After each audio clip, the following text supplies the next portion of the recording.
Dear friends, ഇപ്പം നമുക്ക് ഒത്തിരി ടെക്നോളജിയൊക്കെ വളർന്നിരിക്കുന്ന സമയമാണല്ലോ.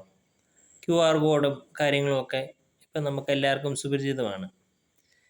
ഇപ്പം ഞാൻ നിങ്ങളോട് ഇപ്പോൾ ഒരു ഐഡിയ എനിക്ക് ഷെയർ ചെയ്യാനുള്ളതെന്ന് വെച്ച് കഴിഞ്ഞാൽ, നമ്മളെല്ലാവരും ഇപ്പം ആധാർ ഉപയോഗിക്കുന്നതാണ്.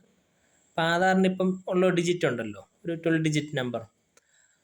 ആ നമ്പർ നമുക്കിതുപോലെ, അതായത് നമ്മുടെ തന്നെ ആധാർ നമുക്കിതുപോലെ QR കോഡായിട്ട് നമുക്കത് ഒരു ക്രിയേറ്റ് ചെയ്യാൻ പറ്റുകയാണെങ്കിൽ, ഇപ്പം നമുക്കൊരു മാസ്ക് ഒക്കെ ചെയ്തിട്ടാണേലും നമുക്കൊന്ന് ഷെയർ ചെയ്യാൻ പറ്റുകയാണെങ്കിൽ നമ്മളെ ഡീറ്റെയിൽസ്, അതായത് ഒരു സ്പെസിഫിക് ആയിട്ടുള്ള ഒരു ഫോമിലോട്ട് നമുക്ക് ആ QR കോഡ് ട്രാൻസ്ഫർ ചെയ്യാൻ പറ്റണം. അതായത് നമുക്ക് ഉദ്ദേശിക്കുന്നത് വെച്ചാൽ നമ്മുടെ എല്ലാ ഡീറ്റെയിൽസ് അടങ്ങുന്ന ഒരു സംഭവമാണത്.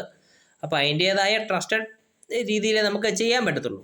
എന്നിരുന്നാലും ആധാറിനൊരു QR കോഡിൻ്റെ ഒരു സംഭവമുണ്ട്. നമുക്കത് ട്രാൻസ്ഫർ ചെയ്യാമെങ്കിൽ ഇതുപോലെ തന്നെ നമുക്ക് ഷെയർ ചെയ്ത് എന്തെങ്കിലും നിശ്ചിത രീതിയിൽ ചെയ്യാമെങ്കിൽ അത് നമുക്കതിൽ ഓപ്ഷൻസ് വരെ ചെയ്യാൻ പറ്റണം. അതായത് മാസ്ക് ചെയ്യാൻ പറ്റണം, എൻ്റെ ഡീറ്റെയിൽസ് ഇപ്പോൾ അഡ്രസ്സ് ആണെങ്കിൽ അഡ്രസ്സ് മാത്രം ചെയ്യുമെങ്കിൽ അത് അങ്ങനെ, അല്ലെങ്കിൽ ഫോൺ നമ്പർ മാസ്ക് ചെയ്യണമെങ്കിൽ അത് അങ്ങനെ, അല്ലെങ്കിൽ ഡിജിറ്റ്, നമുക്ക് അങ്ങനെ രീതിയിൽ നമുക്ക് തന്നെ അത് കൺട്രോൾ ചെയ്ത് ഒരു QR കോഡ് ഷെയർ ചെയ്യാമെങ്കിൽ, ഇപ്പം നമ്മൾ ഈ പറയുന്ന ഒരു പ്രിൻ്റഡ് ആയിട്ടുള്ള സംഭവത്തെ ഒത്തിരി സംഭവമൊക്കെ ടൈപ്പ് ചെയ്ത് അല്ലെങ്കിൽ നമ്മളൊന്ന് പൂരിപ്പിക്കുന്ന ഒരു സംഭവം അത് നമുക്ക് ഒഴിവാക്കാൻ പറ്റും.